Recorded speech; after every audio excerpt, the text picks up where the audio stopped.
बिस्मिल्लाहिर्रहमानिर्रहीम। अस्सलाम वालेकुम। पाकीज़गी और सफाई इस्लाम का निस्फ ईमान है। लेकिन क्या आप जानते हैं, अगर गुस्ल सही तरीके से ना किया जाए तो इंसान नापाक ही रहता है और उसकी इबादतें कबूल नहीं होती।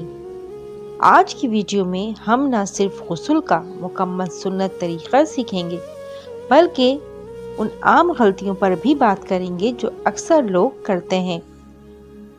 साथ ही हम इसके तिब्बी फ़वाइद भी जानेंगे। गुस्ल के फ़राइज़। गुस्ल में 3 चीज़ें फ़र्ज़ हैं। अगर इनमें से एक भी छूट जाए तो गुस्ल नहीं होता। नंबर 1, कुल्ली करना।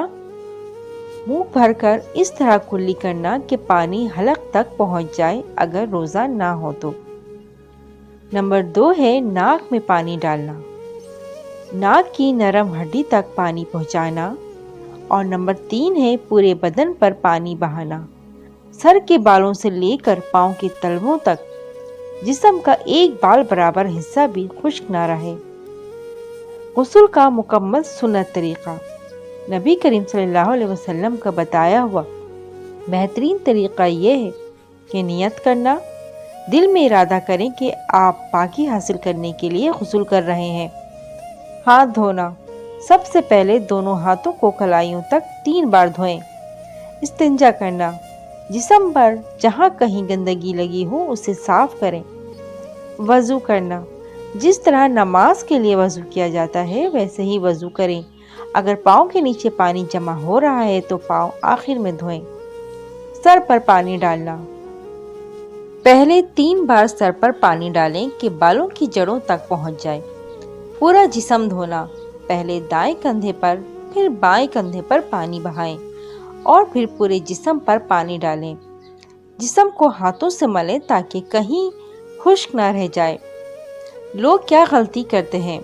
अक्सर लोग गुस्ल तो करते हैं लेकिन ये गलतियां उन्हें नापाक ही रखती हैं। अंगूठी या घड़ी। तंग अंगूठी या वाटरप्रूफ घड़ी ना उतारना जिससे उसके नीचे पानी नहीं पहुंचता। नील पॉलिश। ख़वातीन का नील पॉलिश लगे होने की सूरत में गुस्ल नहीं होगा क्योंकि पानी नाखून तक नहीं पहुंचेगा। होंठों को छुपाना। गुस्ल के दौरान होंठों को बहुत सख्ती से बंद रखना कि बैरूनी हिस्सा खुश्क रह जाए। कानों और नाफ का ख्याल ना रखना। नाफ के अंदर और कानों के सुराखों के बैरूनी हिस्से में पानी पहुंचाना। गुस्ल के तिब्बी और रूहानी फ़वाइद। इस्लाम के हर हुक्म में हिकमत है। गुस्ल के फ़वाइद ये हैं। ज़हनी सकून।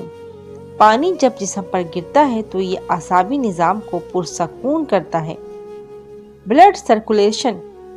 गुस्ल से खून की गर्दिश बेहतर होती है और सुस्ती दूर होती है। जिल्द की सेहत। मसाम खुल जाते हैं और जहरीले मादे पसीने के जरिए निकलने का रास्ता पाते हैं। रूहानी बालिदगी। पाकीज़गी से इंसान खुद को अल्लाह के करीब और हशाश बशाश महसूस करता है। याद रखें, तहारत सिर्फ जिस्म की सफाई नहीं बल्कि रूह की ताजगी है। उम्मीद है आज की इस वीडियो से आपने गुस्ल का सही तरीक़ा सीख लिया होगा। इस वीडियो को सदका जारिया समझकर अपने दोस्तों और घर वालों के साथ शेयर करें ताकि हर कोई सही तरीके से पाकीज़गी हासिल कर सके। वीडियो को लाइक, शेयर एंड सब्सक्राइब करना ना भूलें। मिलते हैं अपनी अगली वीडियो में, जब तक के लिए इजाज़त दीजिए। अल्लाह हाफिज़।